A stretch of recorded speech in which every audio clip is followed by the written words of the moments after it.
রাস্তাগুলো করুন। বাড়ির ব্যাপারটা একই লিস্টে যদি দুটো নাম থাকে, একজন পায় আর একজন না পায়, প্রবলেম হয়ে যায়। সেই জন্য ওটা আমরা একসাথে ডিসেম্বর মাসে করবো, কারণ সার্ভে করতে আমাদের 1 মাস টাইম লাগবে। তার মধ্যে পুজো এবং ভোটার লিস্টের কাজ শুরু হয়ে গেছে, সেই জন্য সবটাই করতে হবে। আর আপনাদের প্রেসকে আমি বলবো অনেক ধন্যবাদ সহযোগিতা করবার জন্য। আপনাদেরও দায়বদ্ধতা আছে, দায়িত্ব আছে। এখন কেউ যাতে কোনো চক্রান্ত আর কুৎসারণাতে না পারে লক্ষ্য রাখবেন। 5টা কাজ করতে গেলে একটা কাজে ভুল ভ্রান্তি কারো হতে পারে, সেটা নিয়ে ন্যারেটিভ না বানিয়ে আসুন আমরা বন্যার ক্লিষ্ট, বন্যার সংশ্লিষ্ট মানুষের পাশে দাঁড়াই। শুধু কুৎসার অর্ডারে টিআরপি বাড়ে না, মানুষের পাশে থাকলে টিআরপি বাড়ে। টিআরপির দিকে তাকিয়ে বলতে নেই। আর যদি আপনার বাড়িতে কেউ অসুস্থ হয়, আপনার প্রথম কাজ কি? টাকা সঞ্চয় করা না টাকাটা দিয়ে তার ট্রিটমেন্টটা করা?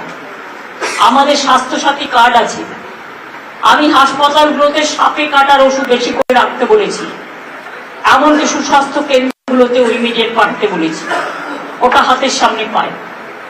2 হচ্ছে ভাইরালের মেডিসিন, এলসেমেডি ছিল। 3 হচ্ছে সর্দি কাশির মেডিসিন। 4 হচ্ছে ফ্লাড হলে পরে ডায়রিয়া হয়, এই ওষুধগুলো রেডি রাখতে বলেছি। ধান কেনাকাটা যেটা হচ্ছে, কোন রকম যেন গাফিলতি না হয়।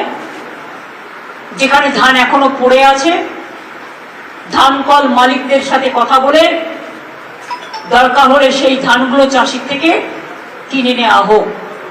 আর যে ধানগুলো নষ্ট হয়েছে, যে শস্যগুলো নষ্ট হয়েছে, আমরা তাকে অন্যভাবে কাজে লাগাবো।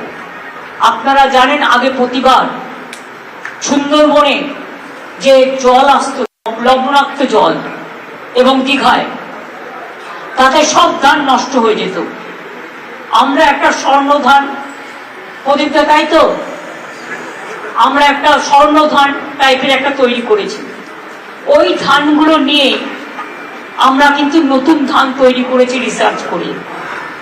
কাজেই মনে রাখবেন, একটার বিকল্প একটা নষ্ট হয়ে গেলেও সেটাকে বিভিন্ন কাজে আমরা ব্যবহার করতে পারি, আমরা সারের কাজে ব্যবহার করতে পারি।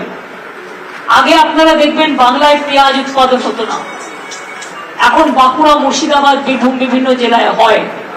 কারণ এটা আমি আসার পরে তৈরি করেছি, আরো জেলায় হবে। এই যে মালদা, মুর্শিদাবাদ, নদিয়ায় বড় বড় ড্রাগন ফল, এগুলো সব কিন্তু আমরা তৈরি করেছি। অনেক জায়গায় স্ট্রবেরিও চাষিরা চাষ করছে। তাছাড়াও মনে রাখবেন, আগে ইলিশ মাছ আমাদের এখানে হতো না, কিন্তু আমরা আসার পর 2013 সালে ডায়মন্ড হারবারে একটা ইলিশ মাছের রিসার্চ সেন্টার তৈরি করে আজ কিন্তু আমাদের কোলাঘাট বলুন, ডায়মন্ড হারবার বলুন, অন্যান্য কাকদ্বীপ বলুন, নামখানা বলুন, দীঘা বলুন, প্রচুর ইলিশ মাছ হয়। তার কারণ একটাই, এগুলো করা হচ্ছে। ডিমও আমরা সবটাই আনতাম প্রায় হায়দ্রাবাদ থেকে। আমরা এই বছর ডিসেম্বরের মধ্যে ডিমের সেলফ সাফিসিয়েন্ট হয়ে যাব। মাছটা বাকি আছে, তার কারণ একটা মাছ বড় হতে 2 বছর লাগে। প্রায় 700 ফার্মে মাছ তৈরির কাজও চলছে। জল ধরো পুকুর কাটি, মনে রাখবেন অনেকটা জল কিন্তু 5 লক্ষের ওপর পুকুর কেটেছি আমরা, তাতে অনেকটা জল কিন্তু ভরেছে। তা নাহলে আরো বন্যা হতো, আরো আসতো। তারপরে আমরা একটা লোয়ার দামোদর বেসিন প্রকল্প আমরা একটা করছি, তাতে অনেক জায়গা বেঁচে গেছে। এখনো যেটুকু কাজ বাকি আছে করে ফেলতে হবে, 3 বছর হয়ে গেছে। আমরা ঘাটাল মাস্টার প্ল্যানের কাজ 400 কোটি টাকা অলরেডি দেওয়া হয়েছে বিভিন্ন কাজে, এবং ডিপিআর তৈরি করা হচ্ছে। 3 বছর টাইম লাগবে টোটাল কাজটা করতে, কারণ এগুলো খুব সিরিয়াস কাজ। তার মধ্যে 6 মাস চলে যায় বর্ষায়। বর্ষাকালে কিছু করলে কনস্ট্রাকশনের কাজ, জলের টাকাটা চলে যায়। এটা দীর্ঘদিন সেন্ট্রাল গভর্নমেন্টের কাছে পড়ে আছে, আজ পর্যন্ত ওরা করেনি। এটা আমরা করব। তাছাড়াও অনেক জায়গায় বাঁধ ভেঙেছে। মালদার ধুকনি চকে অলরেডি ব্রিজের ডিপিআর তৈরি হয়ে গেছে, কাজ চলছিল। এই বৃষ্টিতে হয়তো একটু ধাক্কা খাবে। পাওয়ার ডিপার্টমেন্টকেও বলা হয়েছে, আপনাদেরও বলছি, যেখানে বন্যা বা জল জমবে দয়া করে এসি মেশিনটা, অবশ্য কম লোকেরই আছে জেলায়, এবং টিভিটা কিছুক্ষণের জন্য বন্ধ রাখবেন, যাতে কোনো ইলেকট্রিফিকেশন না হতে পারে, ইলেকট্রিকিউট হয়ে কোনো দুর্ঘটনা না ঘটতে পারে। আর ফোনের নেটটাও কোথাও কোথাও স্লো হয়ে যায় বিকজ অফ দিস। এটা নিয়ে চিন্তা করবেন না। জলে যদি কাজ করতে যায় বিদ্যুতের, সে মারা যেতে পারে।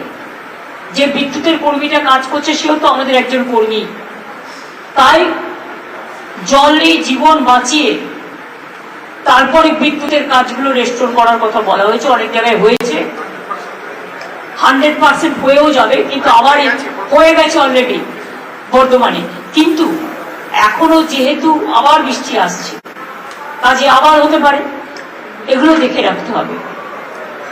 এছাড়াও ডিবিসি নিয়ে আমরা বলেছিলাম আমরা আমাদের শেয়ার উইথড্র করছি। আমি প্রধানমন্ত্রীকে চিঠি লিখেছি। 2 হচ্ছে আমাদের 2জন মেম্বার ছিল, কিন্তু তাদের কোনো কিছু জানানো হতো না। পাওয়ার ডিপার্টমেন্টের সেক্রেটারি শান্তনু ঘোষ ছিলেন, তিনি রিজাইন করে দিয়েছেন as a director from DBC. আর 2 হচ্ছে একজন ইঞ্জিনিয়ার ছিলেন আমাদের ইরিগেশন ডিপার্টমেন্ট থেকে, তিনিও রিজাইন করে দিয়েছেন। কারণ এটা বারবার বলে যখন কাজ হয় না, তখন কাজের মধ্যে দিয়ে কাজ খুঁজে বাংলাকে বাঁচাতে হয়। বাংলার এই বঞ্চনা আমরা মানব না, আমরা মানব না, এর মানব না, এর উত্তর মানুষ দেবে।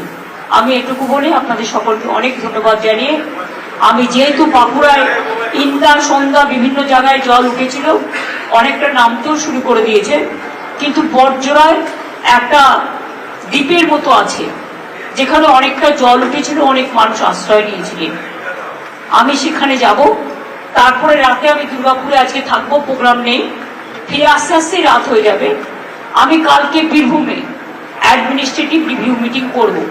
তাহলে আমার বন্যাক্লিষ্ট সবগুলো জেলা কমপ্লিট হয়ে যাবে ভিজিট করা। আপনাদের অনেক ধন্যবাদ, অনেক নমস্কার। আগাম পুজোর সকলকে শুভেচ্ছা।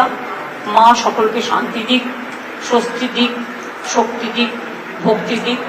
সবাইকে মা ভালো রাখুক, দুর্যোগ কেটে যাক, দুর্ভোগ কেটে যাক, আসুক আশা রাখুক। ভালো থাকুক। এসব নিয়ে আমি কোশ্চেন করবো না। This is only